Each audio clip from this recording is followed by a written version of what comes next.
Ce soir, venez tel que vous êtes, pas parfait, pas poli, simplement vous, un cœur qui aspire au repos, une âme qui a besoin de paix. Nous allons lire lentement 20 chapitres entiers de l'Écriture, chacun centré sur le pardon de Dieu, sa miséricorde et sa grâce qui ne s'épuisent jamais. Pendant que vous écoutez, laissez tomber la culpabilité, les soucis et le poids que vous portez. Laissez sa parole vous rappeler que rien n'est trop brisé pour qu'il le restaure. Avant de commencer, j'aimerais que vous indiquiez dans les commentaires quelle heure il est chez vous et que vous laissiez une demande de prière. Cet espace est fait pour que nous nous soutenions les uns les autres. Et si ces paroles vous apportent du réconfort, n'oubliez pas de vous abonner pour pouvoir revenir ici chaque fois que vous avez besoin de paix. Prions. Père, ce soir nous venons à toi les mains ouvertes et le cœur fatigué. Lave-nous avec tes paroles. Que chaque verset nous rappelle ta miséricorde et chaque promesse nous assure que nous sommes aimés et pardonnés. Que cette lecture apporte paix, consolation et renouveau à tous ceux qui écoutent au nom de Jésus. Amen. Psaume 32. Heureux celui dont la transgression est pardonnée, dont le péché est couvert. Heureux l'homme à qui l'Éternel ne tient plus compte de faute et dans l'esprit duquel il n'y a point de fraude. Tant que je me suis tu, mes os se consumaient, je gémissais toute la journée, car jour et nuit ta main pesait sur moi, ma vigueur se changeait en sécheresse d'été. Je t'ai fait connaître mon péché, je n'ai pas caché ma faute. J'ai dit, j'avouerai mes transgressions à l'Éternel. Et toi, tu as pardonné la faute de mon péché. C'est pourquoi tout fidèle te suppliera au temps convenable. Si de grandes eaux débordent, elles ne l'atteindront pas. Tu es pour moi un refuge, tu me gardes de la détresse, tu m'entoures de champs de délivrance. Je t'instruirai et te montrerai la voie que tu dois suivre. Je te conseillerai, j'aurai mon œil sur toi. Ne soyez pas comme le cheval ou le mulet, sans intelligence. On les maîtrise avec un mors et une bride pour les empêcher de s'approcher de toi. Beaucoup de douleurs sont le partage du méchant, mais celui qui se confie en l'Éternel est environné de sa bonté. Juste, réjouissez-vous en l'Éternel et soyez dans l'allégresse. Poussez des cris de joie, vous tous qui êtes droits de cœur. Psaume 50 et 1. Ô Dieu, fais-moi grâce selon ta bonté, selon ta grande miséricorde, efface mes transgressions. Lave-moi complètement de ma faute et purifie-moi de mon péché, car je reconnais mes transgressions, et mon péché est constamment devant moi. Contre toi seul j'ai péché, et j'ai fait ce qui est mal à tes yeux, afin que tu sois trouvé juste dans ta sentence, irréprochable dans ton jugement. Voici, je suis né dans la faute, et ma mère m'a conçu dans le péché. Mais tu désires la vérité dans le fond du cœur. Fais donc pénétrer la sagesse au-dedans de moi. Purifie-moi avec l'hysope, et je serai pur. Lave-moi, et je serai plus blanc que la neige. Fais-moi entendre la joie et l'allégresse, que les eaux que tu as brisées se réjouissent. Détourne ta face de mes péchés, efface toutes mes iniquités. Ô Dieu, crée en moi un cœur pur, renouvelle au-dedans de moi un esprit droit. Ne me rejette pas loin de ta face, et ne me retire pas ton Esprit Saint. Rends-moi la joie de ton salut, et qu'un esprit de bonne volonté me soutienne. J'enseignerai tes voies à ceux qui les transgressent, et les pécheurs reviendront à toi. Ô Dieu, Dieu de mon salut, délivre-moi du sang versé, et ma langue célébrera ta justice. Seigneur, ouvre mes lèvres, et ma bouche publiera ta louange. Si tu avais voulu des sacrifices, je t'en aurais offert. Mais tu ne prends point plaisir aux holocaustes.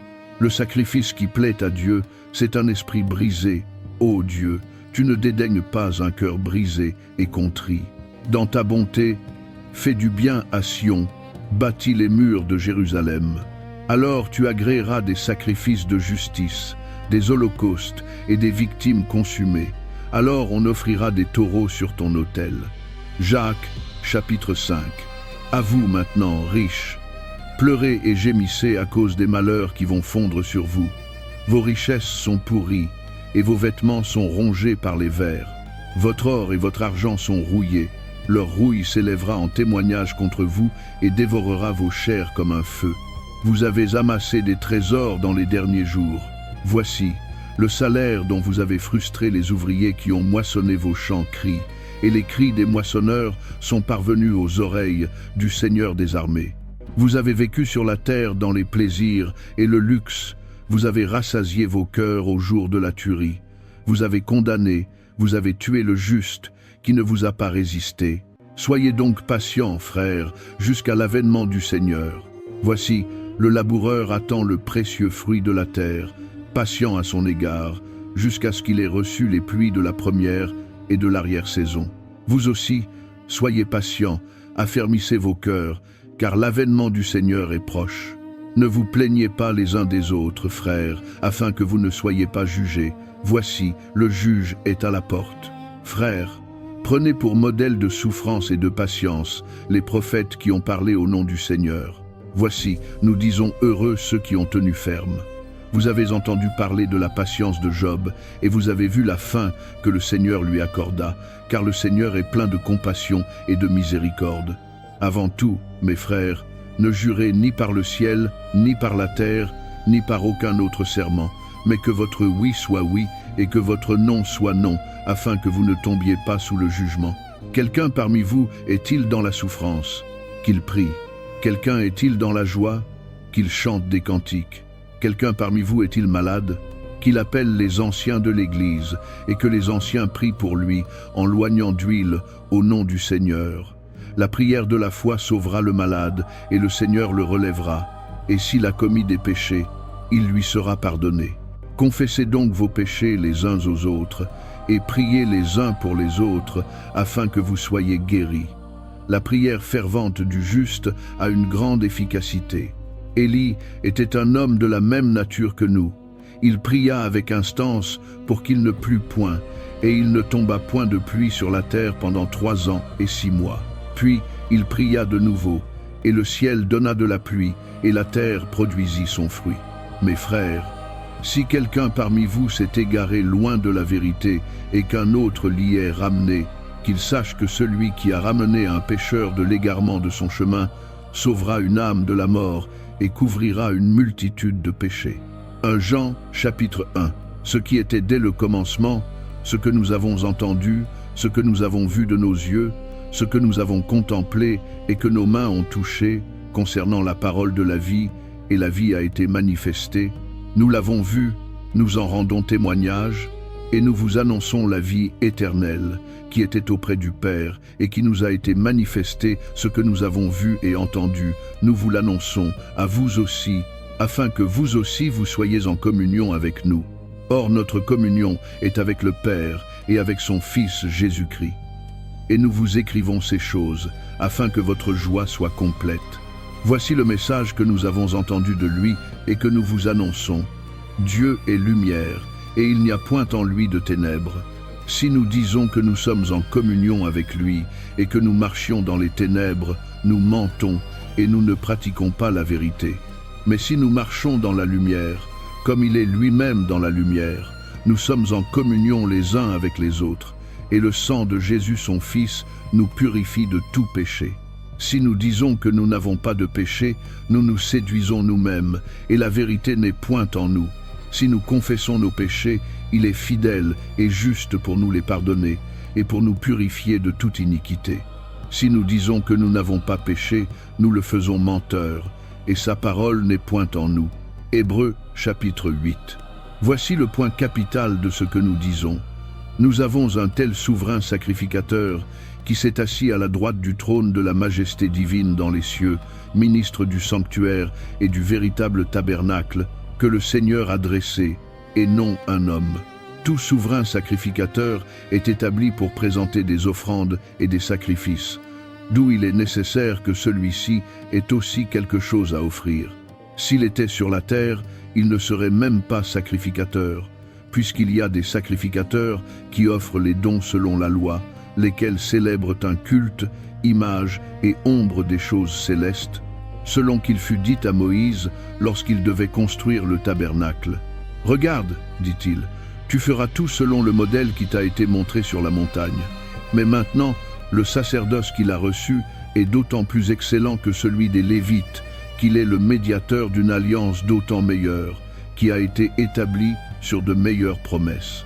En effet, si la première alliance avait été sans défaut, il n'aurait pas été question d'en établir une seconde. car c'est avec reproche que Dieu adresse ses paroles au peuple.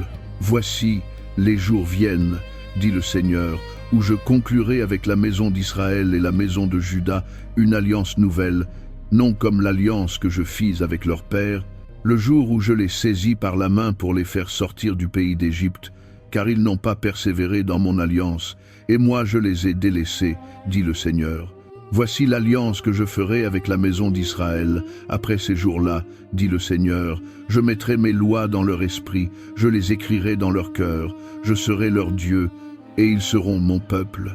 Aucun d'eux n'enseignera plus son concitoyen, ni aucun son frère, en disant « Connais le Seigneur », car tous me connaîtront, depuis le plus petit jusqu'au plus grand d'entre eux, car je pardonnerai leurs iniquités, et je ne me souviendrai plus de leurs péchés. En parlant d'une alliance nouvelle, il a déclaré la première vieillie. Or, ce qui est devenu vieux et ancien est près de disparaître. Colossiens chapitre 3. Si donc vous êtes ressuscités avec Christ, cherchez les choses d'en haut, où Christ est assis à la droite de Dieu. Affectionnez-vous aux choses d'en haut, et non à celles qui sont sur la terre. Car vous êtes morts, et votre vie est cachée avec Christ en Dieu. Quand Christ, votre vie paraîtra, alors vous paraîtrez aussi avec lui dans la gloire. Faites donc mourir ce qui dans vos membres est terrestre, l'impudicité, l'impureté, les passions, les mauvais désirs et la cupidité, qui est une idolâtrie. C'est à cause de ces choses que la colère de Dieu vient sur les fils de la rébellion, parmi lesquels vous marchiez autrefois lorsque vous viviez dans ces péchés. Mais maintenant, renoncez à toutes ces choses: colère, animosité, malice, médisance, paroles déshonnêtes qui sortent de votre bouche. Ne mentez pas les uns aux autres, puisque vous avez dépouillé le vieil homme avec ses pratiques et revêtu l'homme nouveau qui se renouvelle dans la connaissance, selon l'image de celui qui l'a créé. Il n'y a ici ni grec, ni juif, ni circoncis, ni incirconcis, ni barbare, ni scythe, ni esclave, ni libre. Mais Christ est tout et en tous. Ainsi donc, comme des élus de Dieu, saints et bien-aimés, revêtez-vous d'entrailles de miséricorde, de bonté, d'humilité, de douceur, de patience. Supportez-vous les uns les autres, et, si l'un a sujet de se plaindre de l'autre, pardonnez-vous réciproquement. De même que Christ vous a pardonné, pardonnez-vous aussi. Mais par-dessus toutes ces choses, revêtez-vous de l'amour, qui est le lien de la perfection, et que la paix de Christ, à laquelle vous avez été appelés pour former un seul corps, règne dans vos cœurs, et soyez reconnaissants. Que la parole de Christ habite parmi vous abondamment. Instruisez-vous et exhortez-vous les uns les autres en toute sagesse, par des psaumes, des hymnes, des cantiques spirituels, chantant à Dieu dans vos cœurs, sous l'inspiration de la grâce. Et quoi que vous fassiez, en parole ou en œuvre, faites tout au nom du Seigneur Jésus, en rendant grâce par lui à Dieu le Père. Femmes, soyez soumises à vos maris, comme il convient dans le Seigneur. Maris, aimez vos femmes, et ne vous aigrissez pas contre elles. Enfants, obéissez en toutes choses à vos parents, car cela est agréable dans le Seigneur. Pères, n'irritez pas vos enfants, de peur qu'ils ne se découragent. Serviteurs, obéissez en toutes choses à vos maîtres selon la chair, non pas seulement sous leurs yeux, comme pour plaire aux hommes, mais avec simplicité de cœur, dans la crainte du Seigneur. Tout ce que vous faites, faites-le de bon cœur, comme pour le Seigneur et non pour des hommes, sachant que vous recevrez du Seigneur l'héritage pour récompense. C'est le Seigneur Christ que vous servez, car celui qui agit injustement recevra selon son injustice, et il n'y a point d'acception de personne. Colossiens chapitre 1. Paul, apôtre de Jésus-Christ par la volonté de Dieu, et Timothée notre frère, aux saints et fidèles frères en Christ qui sont à Colosse. Que la grâce et la paix vous soient données de la part de Dieu notre Père. Nous rendons grâce à Dieu, le Père de notre Seigneur Jésus-Christ, et nous prions toujours pour vous, ayant été informés de votre foi en Jésus-Christ et de votre charité pour tous les saints, à cause de l'espérance qui vous est réservée dans les cieux et dont vous avez déjà entendu parler par la parole de la vérité de l'Évangile. Cet Évangile a été prêché parmi vous, comme aussi dans le monde entier, où il porte des fruits et va grandissant, comme il le fait aussi parmi vous, depuis le jour où vous avez entendu et connu la grâce de Dieu dans la vérité, d'après les enseignements que vous avez reçus d'Épaphras, notre bien-aimé compagnon de service, qui est pour vous un fidèle ministre de Christ, et qui nous a appris quelle est votre charité dans l'esprit. C'est pour cela que, depuis le jour où nous en avons été informés, nous aussi, nous ne cessons de prier pour vous, et de demander que vous soyez remplis de la connaissance de sa volonté, en toute sagesse et intelligence spirituelle, pour marcher d'une manière digne du Seigneur, pour lui être entièrement agréable, portant des fruits en toutes sortes de bonnes œuvres et croissant par la connaissance de Dieu, fortifié à tous égards par sa puissance glorieuse, en sorte que vous soyez à même de tout supporter et de tout endurer avec joie, rendant grâce au Père, qui nous a rendus capables d'avoir part à l'héritage des saints dans la lumière.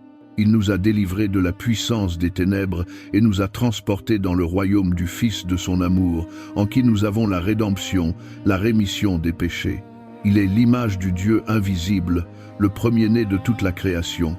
Car en lui ont été créées toutes les choses qui sont dans les cieux et sur la terre, les visibles et les invisibles, trône, dignité, domination, autorité. Tout a été créé par lui et pour lui. Il est avant toute chose, et toute chose subsiste en lui. Il est la tête du corps de l'Église, il est le commencement, le premier-né d'entre les morts, afin d'être en tout le premier. Car Dieu a voulu que toute plénitude habitât en lui. Il a voulu par lui réconcilier tout avec lui-même, tant ce qui est sur la terre que ce qui est dans les cieux, en faisant la paix par lui, par le sang de sa croix. Et vous, qui étiez autrefois étrangers et ennemis par vos pensées et par vos mauvaises œuvres, il vous a maintenant réconciliés par sa mort dans le corps de sa chair, pour vous faire paraître devant lui saint, sans tache et sans reproche, si du moins vous demeurez fondés et inébranlables dans la foi, sans vous détourner de l'espérance de l'Évangile que vous avez entendu, qui a été prêché à toute créature sous le ciel, et dont moi, Paul, j'ai été fait ministre. Je me réjouis maintenant dans mes souffrances pour vous, et ce qui manque aux souffrances de Christ, je l'achève en ma chair pour son corps qui est l'Église, dont j'ai été fait ministre selon la charge que Dieu m'a donnée auprès de vous, afin que j'annonce pleinement la parole de Dieu, le mystère caché de tout temps et dans tous les âges, mais révélé maintenant à ses saints, auquel Dieu a voulu faire connaître quelle est la glorieuse richesse de ce mystère parmi les païens. C'est Christ en vous, l'espérance de la gloire. C'est lui que nous annonçons, exhortant tout homme et enseignant tout homme en toute sagesse, afin de présenter tout homme parfait en Christ. C'est à quoi je travaille, en combattant avec sa force qui agit puissamment en moi. Éphésiens chapitre 2. Vous étiez morts par vos offenses et par vos péchés, dans lesquels vous marchiez autrefois, selon le train de ce monde, selon le prince de la puissance de l'air, de l'esprit qui agit maintenant dans les fils de la rébellion. Nous tous aussi, nous étions de leur nombre, et nous vivions autrefois selon les convoitises de notre chair, accomplissant les volontés de la chair et de nos pensées, et nous étions par nature des enfants de colère, comme les autres. Mais Dieu, qui est riche en miséricorde, à cause du grand amour dont il nous a aimés, nous qui étions morts par nos offenses, nous a rendus à la vie avec Christ, c'est par grâce que vous êtes sauvés. Il nous a ressuscités ensemble, et nous a fait asseoir ensemble dans les lieux célestes, en Jésus-Christ, afin de montrer dans les siècles à venir l'incomparable richesse de sa grâce par sa bonté envers nous en Jésus-Christ. Car c'est par la grâce que vous êtes sauvés, par le moyen de la foi, et cela ne vient pas de vous, c'est le don de Dieu. Ce n'est point par les œuvres, afin que personne ne se glorifie. Car nous sommes son ouvrage, ayant été créés en Jésus-Christ pour de bonnes œuvres, que Dieu a préparées d'avance, afin que nous les pratiquions. C'est pourquoi, vous autrefois païens dans la chair, appelés incirconcis par ceux qu'on appelle circoncis et qui le sont en la chair par la main de l'homme, souvenez-vous que vous étiez en ce temps-là sans Christ, séparés de la cité d'Israël, étrangers aux alliances de la promesse, sans espérance et sans Dieu dans le monde. Mais maintenant, en Jésus-Christ, vous qui étiez jadis éloignés, vous avez été approchés par le sang de Christ. Car il est notre paix, lui qui des deux n'en a fait qu'un, et qui a renversé le mur de séparation, l'inimitié, ayant détruit par sa chair la loi des ordonnances dans ses prescriptions, afin de créer en lui-même un seul homme nouveau, en faisant la paix, et de les réconcilier l'un et l'autre, en un seul corps avec Dieu par la croix, en détruisant en lui-même l'inimitié.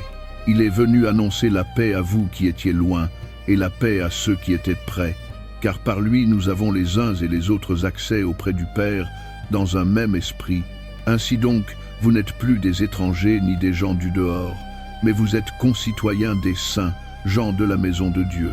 Vous avez été édifiés sur le fondement des apôtres et des prophètes, Jésus-Christ lui-même étant la pierre angulaire. En lui tout l'édifice, bien coordonné, s'élève pour être un temple saint dans le Seigneur.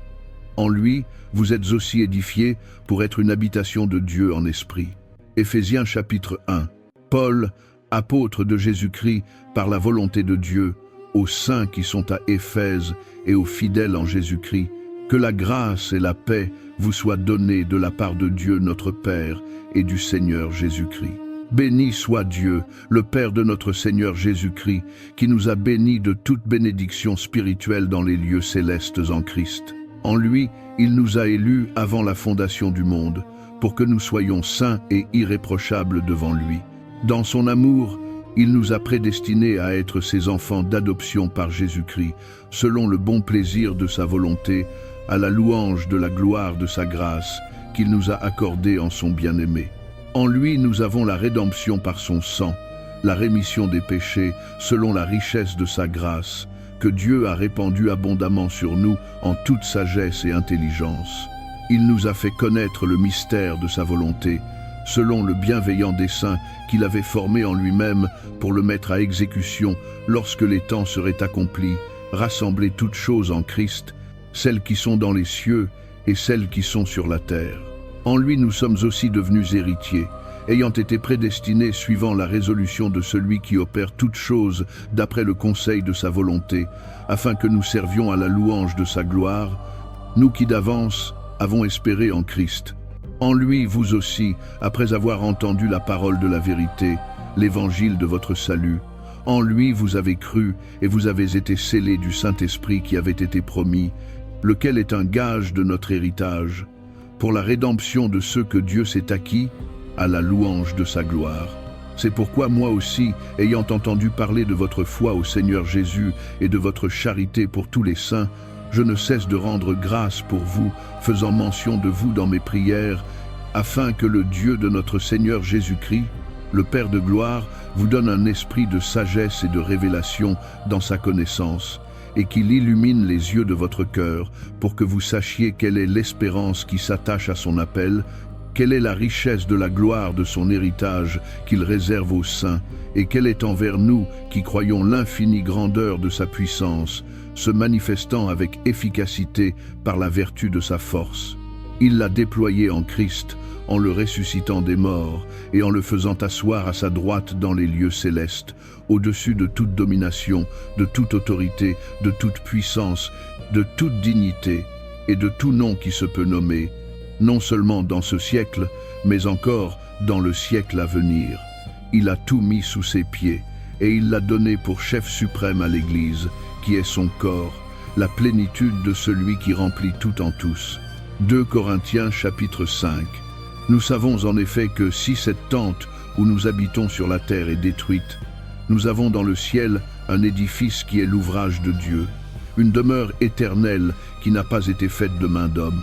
Aussi, nous gémissons dans cette tente, désirant revêtir notre domicile céleste, si du moins nous sommes trouvés vêtus et non pas nus.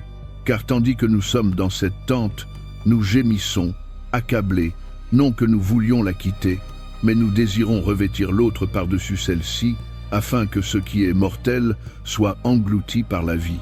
Et celui qui nous a formés pour cela même, c'est Dieu, qui nous a donné les arts de l'esprit. Nous sommes donc toujours pleins de confiance, et nous savons que, tant que nous habitons dans ce corps, nous sommes loin de notre demeure auprès du Seigneur, car nous marchons par la foi et non par la vue. Nous sommes pleins de confiance, et nous aimons mieux quitter ce corps et demeurer auprès du Seigneur. C'est pour cela aussi que nous nous efforçons de lui être agréables, soit que nous demeurions dans ce corps, soit que nous le quittions. Car il nous faudra tous comparaître devant le tribunal de Christ, afin que chacun reçoive selon le bien ou le mal qu'il aura fait étant dans son corps. Connaissant donc la crainte du Seigneur, nous cherchons à convaincre les hommes.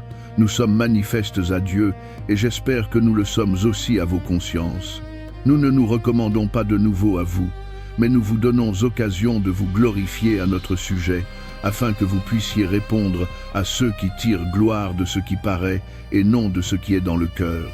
Car si nous sommes hors de sens, c'est pour Dieu. Si nous sommes de sens rassis, c'est pour vous. Car l'amour de Christ nous presse. Parce que nous estimons que si un seul est mort pour tous, tous donc sont morts, et qu'il est mort pour tous, afin que ceux qui vivent ne vivent plus pour eux-mêmes, mais pour celui qui est mort et ressuscité pour eux. Ainsi, dès maintenant, nous ne connaissons personne selon la chair, et si nous avons connu Christ selon la chair, maintenant nous ne le connaissons plus ainsi. Si quelqu'un est en Christ, il est une nouvelle créature. Les choses anciennes sont passées. Voici, toutes choses sont devenues nouvelles, et tout cela vient de Dieu, qui nous a réconciliés avec lui par Christ, et qui nous a donné le ministère de la réconciliation. Car Dieu était en Christ, réconciliant le monde avec lui-même, en n'imputant point aux hommes leurs offenses, et il a mis en nous la parole de la réconciliation. Nous faisons donc les fonctions d'ambassadeurs pour Christ, comme si Dieu exhortait par nous. Nous vous en supplions au nom de Christ. Soyez réconciliés avec Dieu. Celui qui n'a point connu le péché, il l'a fait pécher pour nous, afin que nous devenions justice de Dieu en lui. Romains chapitre 5. Étant donc justifiés par la foi, nous avons la paix avec Dieu par notre Seigneur Jésus-Christ, à qui nous devons d'avoir eu par la foi accès à cette grâce, dans laquelle nous demeurons fermes, et nous nous glorifions dans l'espérance de la gloire de Dieu. Bien plus, nous nous glorifions même dans les afflictions, sachant que l'affliction produit la persévérance, la victoire dans l'épreuve, et cette victoire, l'espérance. Or l'espérance ne trompe point, parce que l'amour de Dieu est répandu dans nos cœurs par le Saint-Esprit qui nous a été donné. Car, lorsque nous étions encore sans force, Christ, au temps marqué, est mort pour des impies. À peine mourrait-on pour un juste. Quelqu'un peut être mourrait pour un homme de bien.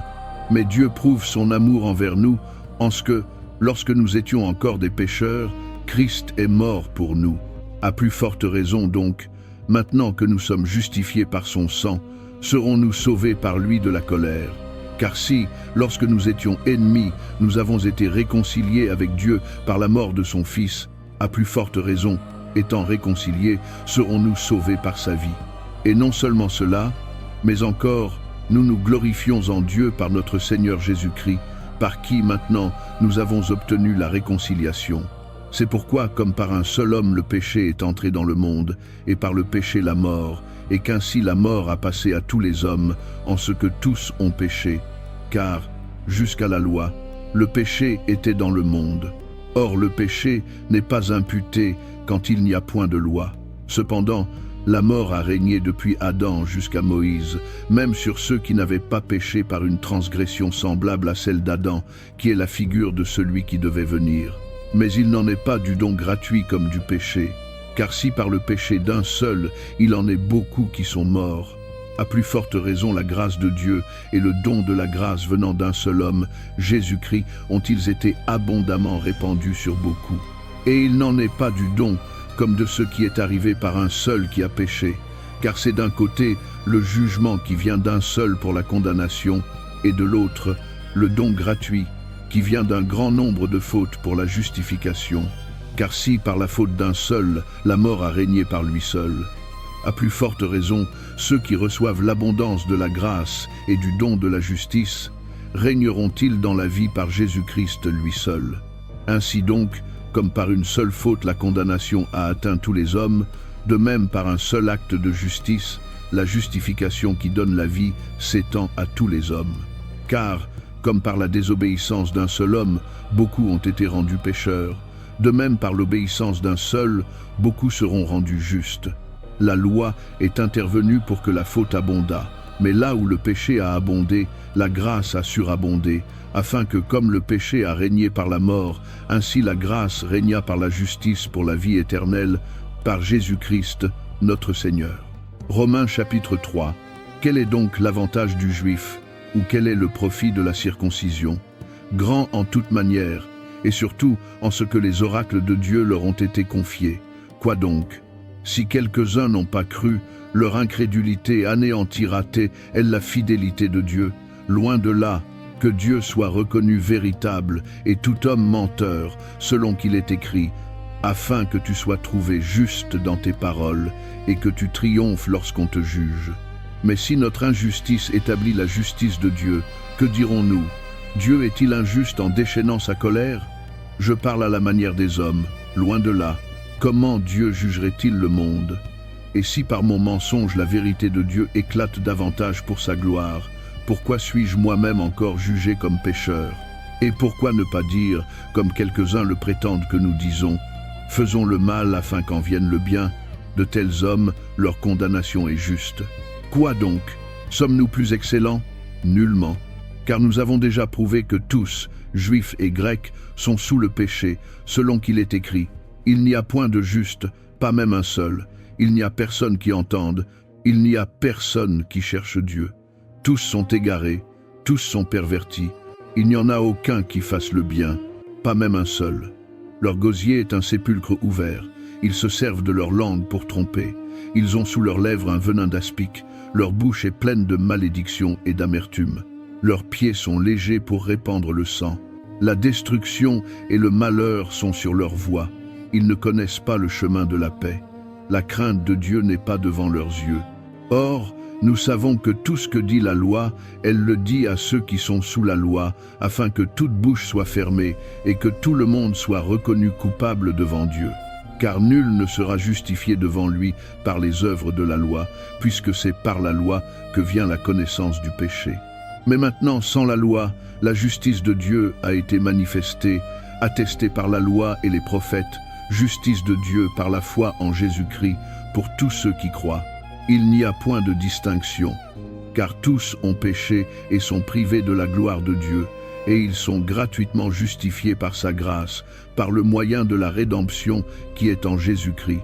C'est lui que Dieu a destiné à être une victime expiatoire par son sang, pour ceux qui croiraient, afin de montrer sa justice, ayant passé sur les péchés commis auparavant, au temps de sa patience, afin, dis-je, de montrer sa justice dans le temps présent, de manière à être juste tout en justifiant celui qui a la foi en Jésus. Où donc est le sujet de se glorifier? Il est exclu. Par quelle loi? Par celle des œuvres? Non, mais par la loi de la foi. Car nous pensons que l'homme est justifié par la foi, sans les œuvres de la loi. Ou bien, Dieu est-il seulement le Dieu des Juifs? Ne l'est-il pas aussi des païens? Oui, il l'est aussi des païens, puisqu'il y a un seul Dieu, qui justifiera par la foi les circoncis et par la foi les incirconcis. Anéantissons-nous donc la loi par la foi?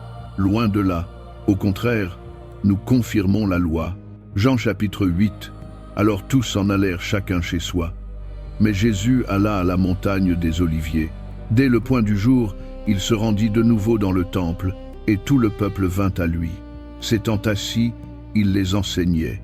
Alors, les scribes et les pharisiens amenèrent une femme surprise en adultère, et, la plaçant au milieu du cercle, ils dirent à Jésus, « Maître, cette femme a été surprise en flagrant délit d'adultère. Moïse, dans la loi, nous a ordonné de lapider de telles femmes. Toi donc, que dis-tu » Il disait cela pour l'éprouver, afin de pouvoir l'accuser. Mais Jésus, s'étant baissé, écrivait avec le doigt sur la terre. Comme il continuait à l'interroger, il se releva et leur dit, « Que celui de vous qui est sans péché jette le premier la pierre contre elle. » Et s'étant de nouveau baissé, il écrivait sur la terre. Quand ils entendirent cela, accusés par leur conscience, ils se retirèrent un à un, depuis les plus âgés jusqu'au dernier, et Jésus resta seul avec la femme qui était là au milieu. Alors s'étant relevé et ne voyant plus que la femme, Jésus lui dit, « Femme, où sont ceux qui t'accusaient? Personne ne t'a-t-il condamné? » Elle répondit, « Non, Seigneur. » Et Jésus lui dit, « Je ne te condamne pas non plus, va, et ne pêche plus. » Jésus leur parla de nouveau et dit, « Je suis la lumière du monde. Celui qui me suit ne marchera pas dans les ténèbres, mais il aura la lumière de la vie. » Là-dessus, les pharisiens lui dirent, « Tu rends témoignage de toi-même, ton témoignage n'est pas vrai. » Jésus leur répondit, « Quoique je rende témoignage de moi-même, mon témoignage est vrai, car je sais d'où je suis venu et où je vais. Mais vous, vous ne savez d'où je viens ni où je vais. Vous jugez selon la chair. Moi, je ne juge personne. Et si je juge, mon jugement est vrai, car je ne suis pas seul, mais le Père qui m'a envoyé est avec moi. Il est écrit dans votre loi que le témoignage de 2 hommes est vrai. Je rends témoignage de moi-même, et le Père qui m'a envoyé rend témoignage de moi. Ils lui dirent donc, « Où est ton Père ?» Jésus répondit, « Vous ne connaissez ni moi, ni mon Père. Si vous me connaissiez, vous connaîtriez aussi mon Père. » Jésus dit ces paroles, enseignant dans le temple, au lieu où était le trésor. Et personne ne le saisit, parce que son heure n'était pas encore venue. Jésus leur dit encore, « Je m'en vais, et vous me chercherez, et vous mourrez dans votre péché. Vous ne pouvez venir où je vais. » Sur quoi les Juifs dirent, « Va-t-il se tuer, puisqu'il dit, vous ne pouvez venir où je vais. » Et il leur dit, « Vous êtes d'en bas, moi, je suis d'en haut. Vous êtes de ce monde, moi, je ne suis pas de ce monde. C'est pourquoi je vous ai dit que vous mourrez dans vos péchés, car si vous ne croyez pas que c'est moi, vous mourrez dans vos péchés. » Ils lui dirent donc, « Toi, qui es-tu » Jésus leur répondit, « Ce que je vous dis dès le commencement. J'ai beaucoup de choses à dire de vous et à juger, mais celui qui m'a envoyé est vrai, et ce que j'ai entendu de lui, je le dis au monde. » Ils ne comprirent pas qu'il leur parlait du Père. Jésus donc leur dit, « Quand vous aurez élevé le Fils de l'homme, alors vous connaîtrez que c'est moi, et que je ne fais rien de moi-même, mais que je dis ce que le Père m'a enseigné. Et celui qui m'a envoyé est avec moi. Il ne m'a pas laissé seul, parce que je fais toujours ce qui lui est agréable. » Comme il disait ces choses, plusieurs crurent en lui. Et il dit aux Juifs qui avaient cru en lui, « Si vous demeurez dans ma parole, vous êtes vraiment mes disciples, vous connaîtrez la vérité, et la vérité vous rendra libre. » Ils lui répondirent, « Nous sommes la postérité d'Abraham, et nous n'avons jamais été esclaves de personne. Comment dis-tu, vous deviendrez libres ?» Jésus leur répondit, « En vérité, je vous le dis, quiconque se livre au péché est esclave du péché. Or l'esclave ne demeure pas toujours dans la maison, le Fils y demeure toujours. Si donc le Fils vous affranchit, vous serez réellement libre. Je sais que vous êtes la postérité d'Abraham, mais vous cherchez à me faire mourir, parce que ma parole ne pénètre pas en vous. Je dis ce que j'ai vu chez mon Père, et vous, vous faites ce que vous avez entendu de la part de votre Père. » Ils lui répondirent, « Notre Père, c'est Abraham. » Jésus leur dit, « Si vous étiez enfants d'Abraham, vous feriez les œuvres d'Abraham. Mais maintenant vous cherchez à me faire mourir, moi qui vous ai dit la vérité que j'ai entendue de Dieu. Cela, Abraham ne l'a point fait. Vous faites les œuvres de votre Père. » Ils lui dirent, « Nous ne sommes pas des enfants illégitimes. Nous avons un seul Père, Dieu. » Jésus leur dit, « Si Dieu était votre Père, vous m'aimeriez, car c'est de Dieu que je suis sorti et que je viens. Je ne suis pas venu de moi-même, mais c'est lui qui m'a envoyé. Pourquoi ne comprenez-vous pas mon langage? Parce que vous ne pouvez écouter ma parole. Vous avez pour père le diable, et vous voulez accomplir les désirs de votre père. Il a été meurtrier dès le commencement, et il ne se tient pas dans la vérité, parce qu'il n'y a pas de vérité en lui.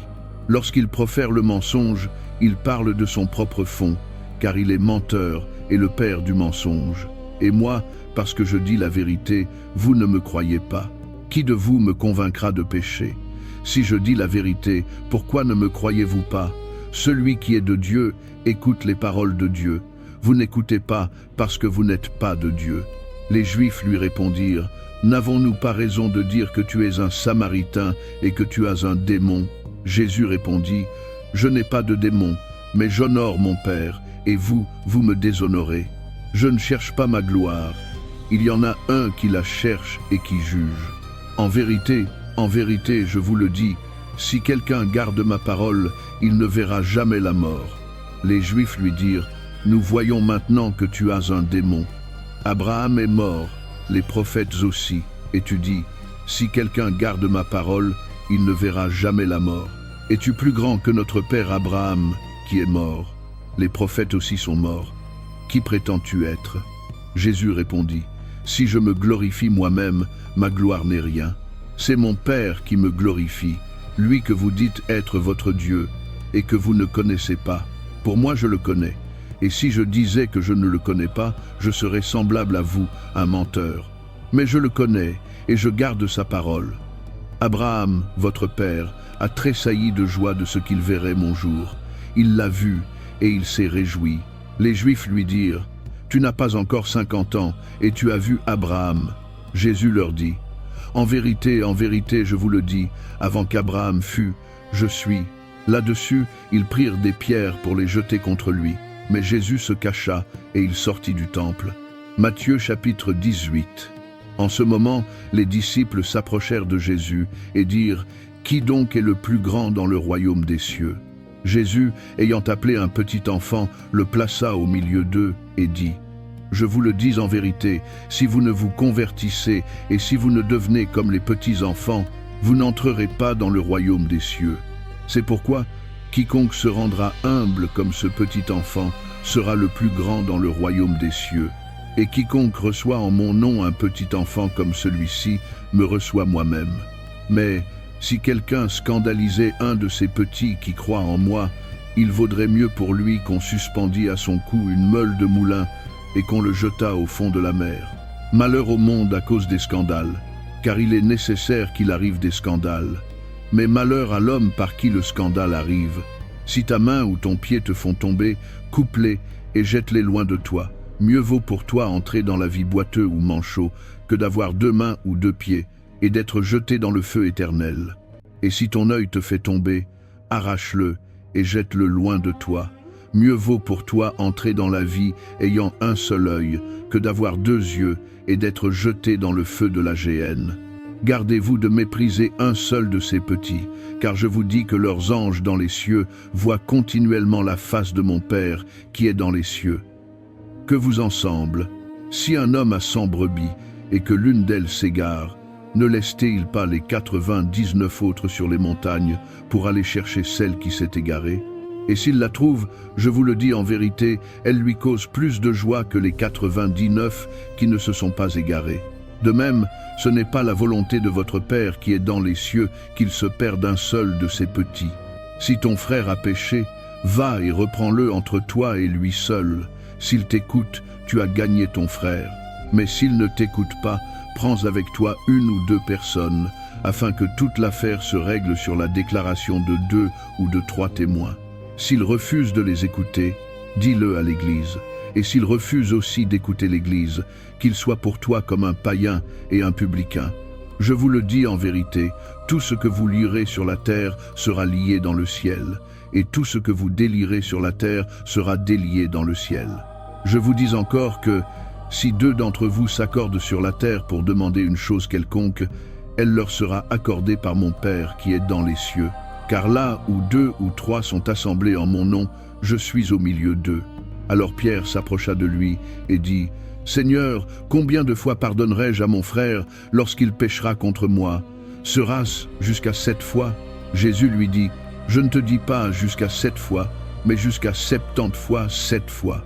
C'est pourquoi le royaume des cieux est semblable à un roi qui voulut faire rendre compte à ses serviteurs.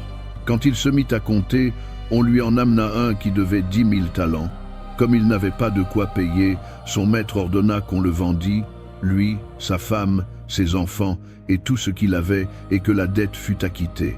Le serviteur, se jetant à terre, se prosterna devant lui et dit, « Seigneur, aie patience envers moi, et je te paierai tout. » Ému de compassion, le maître de ce serviteur le laissa aller et lui remit la dette. Après qu'il fut sorti, ce serviteur rencontra un de ses compagnons qui lui devait 100 deniers. Il le saisit et l'étranglait en disant « Paie ce que tu me dois ». Son compagnon, se jetant à terre, le suppliait disant « Aie patience envers moi et je te paierai ». Mais l'autre ne voulut pas. Il alla le faire jeter en prison jusqu'à ce qu'il eût payé ce qu'il devait. Ses compagnons, ayant vu ce qui était arrivé, furent profondément attristés et ils allèrent raconter à leur maître tout ce qui s'était passé. Alors le maître fit appeler ce serviteur et lui dit « Méchant serviteur, je t'avais remis en entier ta dette parce que tu m'en avais supplié. Ne devais-tu pas aussi avoir pitié de ton compagnon, comme j'ai eu pitié de toi ?» Et son maître, irrité, le livra au bourreau jusqu'à ce qu'il eût payé tout ce qu'il devait. C'est ainsi que mon Père céleste vous traitera, si chacun de vous ne pardonne à son frère de tout son cœur. » Luc chapitre 7. Lorsque Jésus eut achevé de faire entendre au peuple toutes ces paroles, il entra dans Capernaum. Un centenier avait un serviteur malade, sur le point de mourir. C'était un serviteur très estimé de son maître. Ayant entendu parler de Jésus, il lui envoya quelques anciens des Juifs pour le prier de venir guérir son serviteur.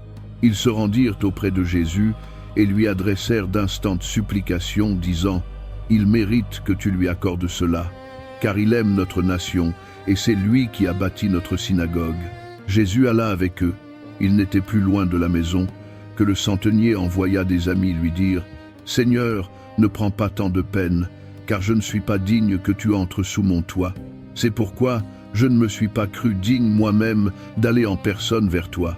Mais dis un mot, et mon serviteur sera guéri, car moi qui suis soumis à des supérieurs, j'ai des soldats sous mes ordres, et je dis à l'un, va, et il va, à l'autre, viens, et il vient, et à mon serviteur, fais cela, et il le fait. » Lorsque Jésus entendit ces paroles, il admira le centenier, et, se tournant vers la foule qui le suivait, il dit, « Je vous le dis, même en Israël, je n'ai pas trouvé une aussi grande foi. » De retour à la maison, les messagers trouvèrent le serviteur en bonne santé.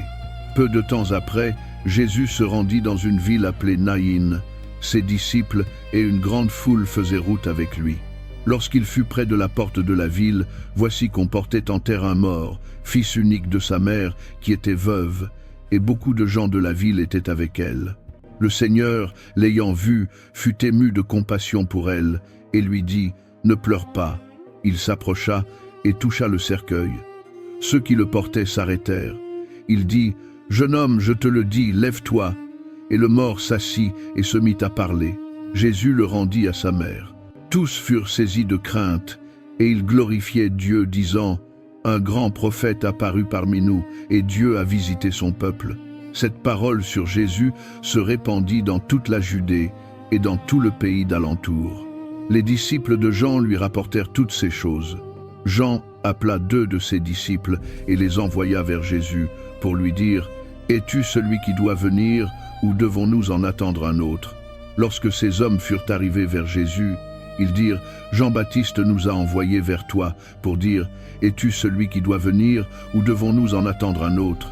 À ce moment même, Jésus guérit plusieurs personnes de maladies, d'infirmités et d'esprits malins, et il rendit la vue à plusieurs aveugles. Et il leur répondit, « Allez rapporter à Jean ce que vous avez vu et entendu. Les aveugles voient, les boiteux marchent, les lépreux sont purifiés, les sourds entendent, les morts ressuscitent.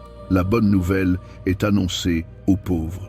Heureux celui pour qui je ne serai pas une occasion de chute. » Lorsque les envoyés de Jean furent partis, Jésus se mit à dire à la foule au sujet de Jean, « Qu'êtes-vous allé voir au désert? Un roseau agité par le vent. Mais qu'êtes-vous allé voir? Un homme vêtu d'habits précieux? Voici, ceux qui portent des habits précieux et qui vivent dans les délices sont dans les maisons des rois. Qu'êtes-vous donc allé voir? Un prophète? Oui, vous dis-je, et plus qu'un prophète. C'est celui dont il est écrit, « Voici, j'envoie mon messager devant ta face pour préparer ton chemin devant toi. » Je vous le dis, parmi ceux qui sont nés de femmes, il n'y en a point de plus grand que Jean. Cependant, le plus petit dans le royaume de Dieu est plus grand que lui. Tout le peuple qui a écouté, et même les publicains, ont justifié Dieu en se faisant baptiser du baptême de Jean. Mais les pharisiens et les docteurs de la loi, en ne se faisant pas baptiser par lui, ont rendu nul à leur égard le dessein de Dieu. À qui donc comparerai-je les hommes de cette génération, et à qui ressemblent-ils? Ils ressemblent aux enfants assis dans la place publique et qui crient les uns aux autres et disent « Nous vous avons joué de la flûte et vous n'avez pas dansé, nous avons chanté des complaintes et vous n'avez pas pleuré. Car Jean-Baptiste est venu, ne mangeant pas de pain et ne buvant pas de vin, et vous dites « Il a un démon. Le Fils de l'homme est venu, mangeant et buvant, et vous dites « Voici un mangeur et un buveur, un ami des publicains et des gens de mauvaise vie. » Mais la sagesse a été justifiée par tous ses enfants. Un des pharisiens pria Jésus de manger avec lui. Jésus entra dans la maison du pharisien et se mit à table. Et voici, une femme pécheresse qui se trouvait dans la ville, ayant su qu'il était à table dans la maison du pharisien, apporta un vase d'albâtre plein de parfums et se tint derrière, aux pieds de Jésus. Elle pleurait, et bientôt elle lui mouilla les pieds de ses larmes, les essuya avec ses cheveux, les baisa et les oignit de parfum. Le pharisien qui l'avait invité, voyant cela, dit en lui-même, « Si cet homme était prophète, il saurait qui et de quelle espèce est la femme qui le touche, il saurait que c'est une pécheresse. » Jésus prit la parole et lui dit, « Simon, j'ai quelque chose à te dire. »« Maître, parle, répondit-il. Un créancier avait 2 débiteurs. L'un devait 500 deniers et l'autre 50. Comme ils n'avaient pas de quoi payer, il leur remit à tous 2 leurs dettes. Lequel l'aimera le plus? Simon répondit, « Celui, je pense, auquel il a le plus remis. » Jésus lui dit, « Tu as bien jugé. » Puis, se tournant vers la femme, il dit à Simon, « Vois-tu cette femme? Je suis entré dans ta maison, et tu ne m'as pas donné d'eau pour laver mes pieds. Mais elle les a mouillés de ses larmes, et les a essuyés avec ses cheveux. Tu ne m'as pas donné de baiser, mais elle, depuis que je suis entré, elle n'a pas cessé de me baiser les pieds. Tu n'as pas oint ma tête d'huile, mais elle a oint mes pieds de parfum. C'est pourquoi, je te le dis, ses nombreux péchés sont pardonnés, puisqu'elle a beaucoup aimé. Mais celui à qui l'on pardonne peu aime peu. » Et il dit à la femme, « Tes péchés sont pardonnés. » Ceux qui étaient à table avec lui se mirent à dire en eux-mêmes, « Qui est celui-ci qui pardonne même les péchés ?» Mais Jésus dit à la femme, « Ta foi t'a sauvée, va en paix. » Matthieu chapitre 6. Gardez-vous de pratiquer votre justice devant les hommes pour vous faire remarquer d'eux. Sinon vous n'aurez pas de récompense auprès de votre Père qui est dans les cieux. Quand donc tu fais l'aumône, ne fais pas sonner la trompette devant toi, comme font les hypocrites dans les synagogues et dans les rues, afin d'être glorifiés par les hommes. En vérité, je vous le dis, ils ont reçu leur récompense. Mais quand tu fais l'aumône, que ta main gauche ne sache pas ce que fait ta droite, afin que ton aumône se fasse en secret, et ton Père qui voit dans le secret te le rendra. Et quand vous priez, ne soyez pas comme les hypocrites, qui aiment à prier debout dans les synagogues et au coin des rues, pour être vus des hommes. En vérité, je vous le dis, ils ont reçu leur récompense. Mais toi, quand tu pries, entre dans ta chambre, ferme ta porte, et prie ton Père qui est là dans le secret, et ton Père qui voit dans le secret te le rendra. En priant, ne multipliez pas de vaines paroles, comme les païens, qui s'imaginent qu'à force de parler, ils seront exaucés. Ne leur ressemblez pas, car votre Père sait de quoi vous avez besoin avant que vous le lui demandiez. Voici donc comment vous devez prier. Notre Père qui es aux cieux, que ton nom soit sanctifié, que ton règne vienne, que ta volonté soit faite sur la terre comme au ciel. Donne-nous aujourd'hui notre pain de ce jour. Pardonne-nous nos offenses, comme nous pardonnons aussi à ceux qui nous ont offensés. Et ne nous laisse pas entrer en tentation, mais délivre-nous du malin. Car si vous pardonnez aux hommes leurs offenses, votre Père céleste vous pardonnera aussi. Mais si vous ne pardonnez pas aux hommes, votre Père ne vous pardonnera pas non plus vos offenses. Quand vous jeûnez, ne prenez pas un air triste, comme les hypocrites, qui se rendent le visage tout défait pour montrer aux hommes qu'ils jeûnent. En vérité, je vous le dis, ils ont reçu leur récompense. Mais toi, quand tu jeûnes, parfume ta tête et lave ton visage, afin de ne pas montrer aux hommes que tu jeûnes, mais à ton Père qui est là dans le secret, et ton Père qui voit dans le secret te le rendra. Ne vous amassez pas des trésors sur la terre, où la teigne et la rouille détruisent, et où les voleurs perçent et dérobent, mais amassez-vous des trésors dans le ciel, où ni la teigne ni la rouille ne détruisent, et où les voleurs ne perçent ni ne dérobent. Car là où est ton trésor, là aussi sera ton cœur. L'œil est la lampe du corps. Si donc ton œil est sain, tout ton corps sera éclairé. Mais si ton œil est en mauvais état, tout ton corps sera dans les ténèbres. Si donc la lumière qui est en toi est ténèbres, combien seront grandes ces ténèbres? Nul ne peut servir 2 maîtres, car ou il haïra l'un et aimera l'autre, ou il s'attachera à l'un et méprisera l'autre. Vous ne pouvez servir Dieu et Mammon. C'est pourquoi je vous dis, Ne vous inquiétez pas pour votre vie, de ce que vous mangerez ou de ce que vous boirez, ni pour votre corps de quoi vous le vêtirez. La vie n'est-elle pas plus que la nourriture, et le corps plus que le vêtement? Regardez les oiseaux du ciel. Ils ne sèment ni ne moissonnent, et ils n'amassent rien dans des greniers. Et votre Père céleste les nourrit. Ne valez-vous pas beaucoup plus qu'eux? Qui de vous, par ses inquiétudes, peut ajouter une coudée à la durée de sa vie? Et pour le vêtement, pourquoi vous inquiétez? Observez comment croissent les lys des champs. Ils ne travaillent ni ne filent. Cependant, je vous dis que Salomon même, dans toute sa gloire, n'a pas été vêtu comme l'un d'eux. Si Dieu revêt ainsi l'herbe des champs, qui existe aujourd'hui et qui demain sera jetée au four, ne vous vêtira-t-il pas à plus forte raison, gens de peu de foi? Ne vous inquiétez donc pas en disant « Que mangerons-nous? Que boirons-nous? De quoi serons-nous vêtus ?» Ce sont les païens qui recherchent toutes ces choses. Votre Père céleste sait que vous en avez besoin.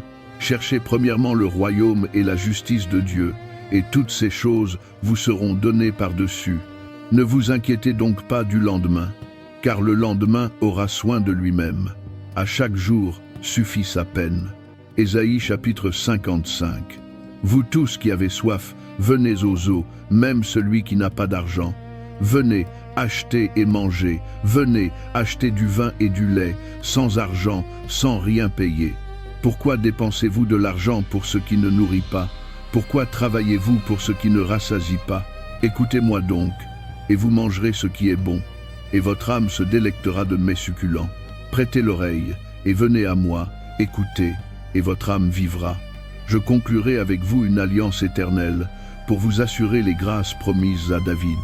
Voici, je l'ai établi comme témoin auprès des peuples, comme chef et législateur des peuples. Voici, tu appelleras des nations que tu ne connais pas, et les nations qui ne te connaissent pas accourront vers toi, à cause de l'Éternel, ton Dieu, du Saint d'Israël, qui te glorifie. Cherchez l'Éternel pendant qu'il se trouve, invoquez-le, tandis qu'il est prêt. Que le méchant abandonne sa voie, et l'homme d'iniquité ses pensées. Qu'il retourne à l'Éternel, qui aura pitié de lui, à notre Dieu, qui ne se lasse pas de pardonner. Car mes pensées ne sont pas vos pensées, et vos voix ne sont pas mes voix, dit l'Éternel. Autant les cieux sont élevés au-dessus de la terre, autant mes voix sont élevées au-dessus de vos voix, et mes pensées au-dessus de vos pensées. Comme la pluie et la neige descendent des cieux, et n'y retournent pas sans avoir arrosé, fécondé la terre, et fait germer les plantes, sans avoir donné de la semence au semeur et du pain à celui qui mange, ainsi en est-il de ma parole, qui sort de ma bouche. Elle ne retourne point à moi sans effet, sans avoir exécuté ma volonté et accompli mes desseins. Oui, vous sortirez avec joie, et vous serez ramenés en paix. Les montagnes et les collines éclateront d'allégresse devant vous, et tous les arbres de la campagne battront des mains. Au lieu de l'épine s'élèvera le cyprès, au lieu de l'ortie s'élèvera le myrte, et cela servira de gloire à l'Éternel. Ce sera un monument perpétuel, impérissable. Michée chapitre 7. Malheur à moi, car je suis comme quand on a recueilli les fruits d'été, comme les grappillages après la vendange. Il n'y a point de grappe à manger, point de ces figues précoces que désire mon âme. L'homme de bien a disparu du pays, et il n'y a plus de juste parmi les hommes. Ils sont tous en embuscade pour verser le sang, chacun tend un piège à son frère. Leurs mains sont habiles à faire le mal. Le prince exige, le juge réclame un présent, le grand manifeste son avidité, et ils tissent ainsi leur complot. Le meilleur d'entre eux est comme une ronce, le plus droit est pire qu'une haie d'épines. Le jour annoncé par tes prophètes, le jour de ta punition arrive. C'est alors qu'éclatera leur confusion. Ne croyez pas à un ami, ne vous fiez pas à un intime. Devant celle qui dort dans ton sein, garde les portes de ta bouche. Car le fils outrage le père, la fille se soulève contre sa mère, la belle-fille contre sa belle-mère. Chacun a pour ennemi les gens de sa maison. Pour moi, je regarderai vers l'Éternel, je mettrai mon espérance dans le Dieu de mon salut, mon Dieu m'exaucera. Ne te réjouis pas à mon sujet, mon ennemi, car si j'ai trébuché, je me relèverai. Si je suis assise dans les ténèbres, l'Éternel sera ma lumière. Je supporterai la colère de l'Éternel, puisque j'ai péché contre lui, jusqu'à ce qu'il défende ma cause et me rende justice. Il me fera sortir à la lumière, et je contemplerai sa justice. Mon ennemi le verra, et la honte la couvrira, elle qui me disait, où est l'Éternel ton Dieu? Mes yeux se réjouiront à sa vue, alors elle sera foulée aux pieds comme la boue des rues. Le jour où l'on rebâtira tes murailles, ce jour-là tes limites seront reculées. En ce jour-là, on viendra jusqu'à toi d'Assur et des villes d'Égypte jusqu'au fleuve, d'une mer à l'autre et d'une montagne à l'autre. La terre sera changée en désert à cause de ses habitants, à cause du fruit de leurs œuvres. Fais paître ton peuple avec ton bâton, le troupeau de ton héritage, qui habite seul dans la forêt au milieu du Carmel, qu'il peste en Basan et en Galaad, comme au jour d'autrefois.